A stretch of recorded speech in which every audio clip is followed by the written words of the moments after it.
Welcome to this guide on residual analysis. Today, we are going to explore how to check the assumptions of linear regression models using diagnostic plots. This is a critical step in building reliable statistical models. First, let's define what a residual actually is. Put simply, it is the error in our prediction. It is the vertical distance between the actual observed data point and the value predicted by our regression line. We calculate it by subtracting the predicted value from the observed value.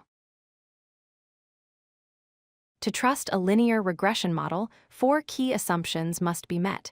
We often remember these using the acronym LINE. L stands for linearity, I stands for independence, N stands for normality, and E stands for equal variance, also known as homoscedasticity. The first assumption is linearity. The relationship between your input and output variables should be linear. To check this, we plot the residuals against the fitted values. If the relationship is linear, we should see a random cloud of points around the zero line. If we see a curve, like a U-shape, the linearity assumption is violated. The second assumption is independence. The errors should not influence each other. This is particularly important for time series data. If the error at one time point is related to the previous one, we have autocorrelation, which looks like a snake-like pattern in the residuals. The third assumption is normality. We assume that the errors follow a normal, or Gaussian, distribution centered at zero.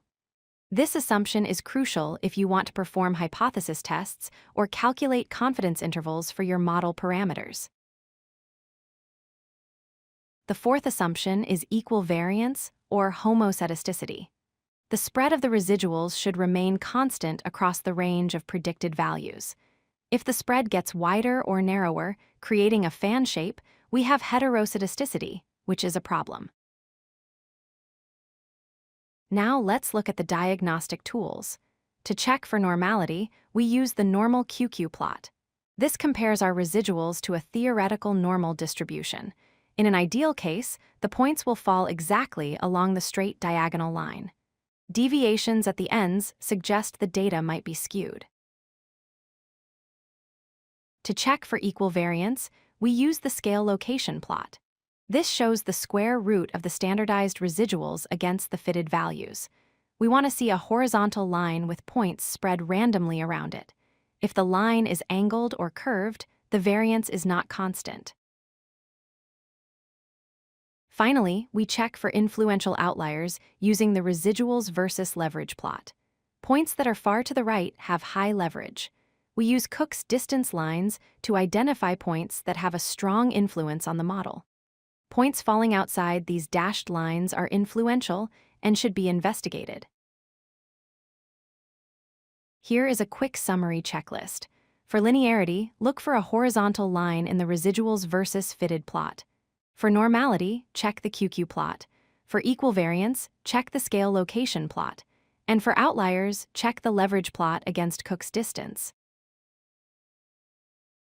Checking these assumptions matters because if they are violated, your model's predictions might be biased and your p-values could be misleading. Always take the time to inspect your diagnostic plots to ensure your results are valid. Thank you for watching. If you like this video, hit that like button and don't forget to subscribe. Visit codelucky.com for more such useful content.